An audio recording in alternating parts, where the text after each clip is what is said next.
तो हेलो दोस्तों, कैसे हैं आप सभी। उम्मीद करते हैं कि सभी अच्छे ही होंगे। तो दोस्तों यहाँ पर आप लोग देख सकते हैं क्लास 9th का हम लोग एनुअल एग्जामिनेशन 2024 का हम लोग लेकर आ चुके हैं विज्ञान साइंस का यहाँ पर सब्जेक्टिव। इस वीडियो में मैं आप लोगों को ऑब्जेक्टिव सब्जेक्टिव बताएंगे। तो चलिए हम लोग जल्दी से चलते हैं और इस वीडियो में सब्जेक्टिव देंगे। ये बिल्कुल ओरिजिनल प्रश्न पत्र है, यहाँ पर आप लोग बिल्कुल पूरा ध्यानपूर्वक आप लोग को देख लेना है। ठीक है, चलिए अब हम लोग चलते हैं जल्दी से क्वेश्चन की तरफ में।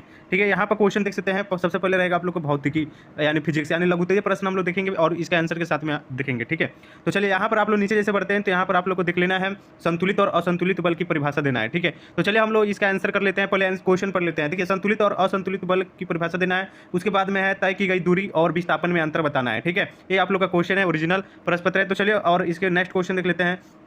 3 नंबर क्वेश्चन रहेगा कि व्युत्पन्न इकाई क्या है और 4 नंबर क्वेश्चन रहेगा दाब क्या है, इसका ऐसे ही मात्रक को लिख देना है। ठीक है, ये सभी 2-2 नंबर का क्वेश्चन रहेगा। यहाँ पर आप लोग को देख देना है 1 से 8 तक में किन्हीं 4 प्रश्नों का उत्तर आप लोग को देना है। ठीक है, तो चलिए सबसे पहले यहाँ पर पहला का आंसर यहाँ पर दिया गया है प्रश्न उत्तर 1 का, संतुलित बल क्या है। तो देखिए, किसी वस्तु पर एक साथ कार्य कर रहे बलों का परिमाणी यदि शून्य हो तो इस प्रकार का बल संतुलित बल कहलाता है। संतुलित बल यदि परिमाणी बल शून्य ना हो तो असंतुलित बल कहलाता है। ठीक है, ये चीज ध्यान में रखिए। चलिए नेक्स्ट क्वेश्चन यहाँ पर देख लीजिएगा।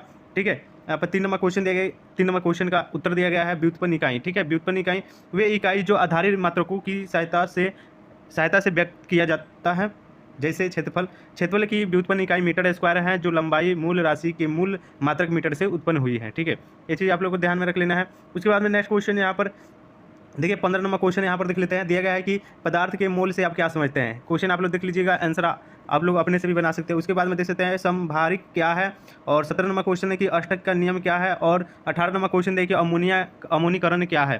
ठीक है, उसके बाद में यहाँ पर दीर्घोत्तरीय क्वेश्चन देख सकते हैं आप लोग। दिया गया है कि रदरफोर्ड का परमाणु मॉडल क्या है और इस मॉडल की त्रुटियों का उल्लेख करें। ठीक है, ये हो गया आप लोगों का यहाँ पर लॉन्ग टाइप क्वेश्चन दिया गया है। ठीक है, उसके बाद में 20 नंबर क्वेश्चन देखिए, सरल सूत्र और अणु सूत्र में अंतर बताना है और ये दोनों किस प्रकार का परस्पर संबंध करता है ये बता देना है। ठीक है, उसके बाद में यहाँ पर जीव विज्ञान का यहाँ पर आप लोग को देख सकते हैं। जीव विज्ञान में यहाँ पर दिया गया है लॉन्ग टाइप क्वेश्चन। यहाँ पर देखिए दिया गया है कि रदरफोर्ड का परमाणु मॉडल क्या है और इस मॉडल की तो अभी पढ़े हम लोग। ठीक है, चलिए इसका उत्तर 16 का उत्तर यहाँ पर देख लेंगे। 2 या 2 से अधिक ऐसे तत्व जिसके परमाणु भार समान किंतु असमान होती है। ठीक है, और एक दूसरे के समभारी कहलाते हैं। ठीक है, चलिए यहाँ पर आप लोग को देख लेना है। यहाँ पर देखिए क्वेश्चन दिया गया है समभारी, दिया गया कि 2 या 2 से अधिक ऐसे तत्व जिसके परमाणु भार समान किंतु परमाणु असमान होती है, एक दूसरे के समभारी कहलाते हैं। ठीक है, चलिए तो यहाँ पर इसका उत्तर हो गया 16 का। अब देखते हैं 20 का उत्तर।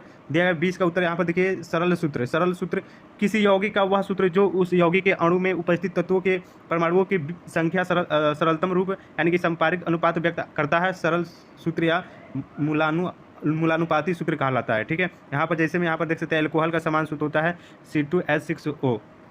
उसके बाद में अणु, ये सब्जेक्टिव है ठीक है ना, इसीलिए बड़ा क्वेश्चन है।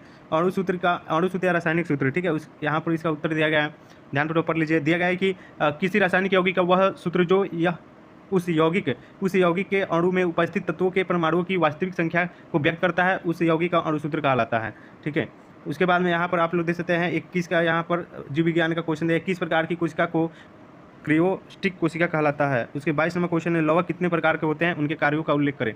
ठीक है ना, और उसके बाद में 23 नंबर क्वेश्चन है कि संयोजी उत्तर क्या है, इसके कोई 2 उदाहरण दे। उसके बाद में प्रोटिस्टा में किस प्रकार के जीवों का सम्मिलित किया गया है। उसके 25 नंबर क्वेश्चन है मछलियों की विशेषताओं का उल्लेख करें। 26 नंबर क्वेश्चन है कि संक्रामक रोग किसे कहते हैं। ठीक है, ये सब क्वेश्चन देख लीजिएगा। ठीक है, संक्रामक रोग किसे कहते हैं। 27 नंबर क्वेश्चन है स्वास्थ्य की परिभाषा यानी WHO के अनुसार क्या है। उसके बाद में 28 नंबर की सफल सुरक्षा से क्या तात्पर्य है। चलिए तो यहाँ पर इसका उत्तर दिया गया है, आप लोग इसको स्क्रीनशॉट ले सकते हैं। ठीक है, उसके नीचे भी बढ़ते हैं तो 21 का यहाँ पर उत्तर दिया गया है। ठीक है, यहाँ पर प्रश्न क्या है 21 का उत्तर दिया गया है प्रोकैरियोटिक कोशिका के बारे में यहाँ पर दिया गया है। वे कोशिका जिसमें केंद्रक झिल्ली अनुपस्थित होता है तथा उसका अनुवांशिक पदार्थ कोशिका द्रव के सीधे संपर्क में होता है, उसे प्रोकैरियोटिक कोशिका कहलाता है। जैसे में जीवाणु कोशिका, नीले हरे शैवाल। ठीक है, उसके बाद में 22 नंबर क्वेश्चन यहाँ पर दिया गया है।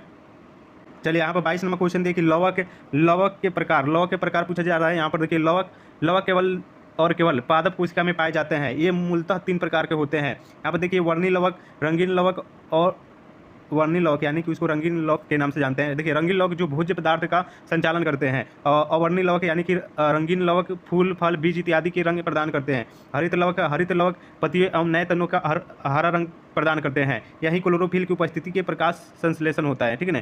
क्लोरोफिल की उपस्थिति से प्रकाश संश्लेषण होता है, यही कारण है, ठीक है। चलिए यहाँ पर नीचे बढ़ते हैं। तो 23 का उत्तर यहाँ पर दे दिया गया है, प्रश्न संख्या 23 का। तो यहाँ पर देख सकते हैं संयोजित उत्तक, वे उत्तक जो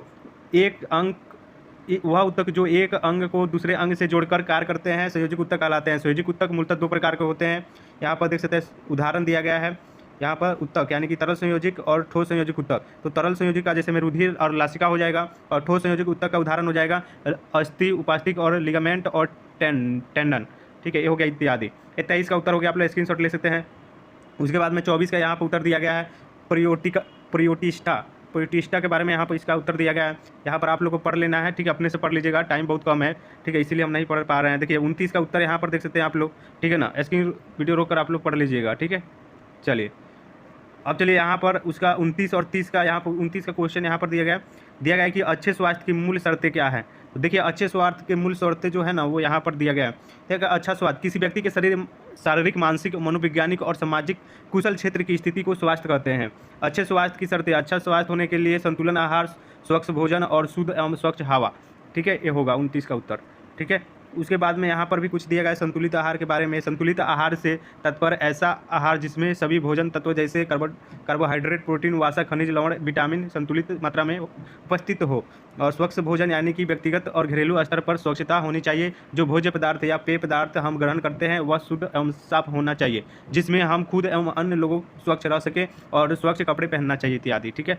उसके बाद में यहाँ पर आप लोग देख शुद्ध एवं स्वच्छ हवा, शुद्ध एवं स्वच्छ हवा के बारे में लिख लीजिएगा, ठीक है। तो चलिए दोस्तों हम मिलते हैं अब नेक्स्ट वीडियो में, यानी कि इसके ऑब्जेक्टिव सब्जेक्टिव हो गया। अब चलते हैं हम नेक्स्ट वीडियो में, मिलते हैं, तब तक के लिए जय हिंद दोस्तों। आप लोग को व्हाट्सएप ग्रुप में जुड़ जाए, इसका PDF हम वहाँ पर सेंड कर देंगे, ठीक है। व्हाट्सएप ग्रुप का लिंक डिस्क्रिप्शन में देगा, टेलीग्राम का, व्हाट्सएप चैनल का, तो वहाँ पर ज्वाइन कर लीजिएगा, ठीक है। चलिए मिलते हैं नेक्स्ट वीडियो में, तब तक के लिए जय हिंद दोस्तों, टेक केयर, अपना ख्याल।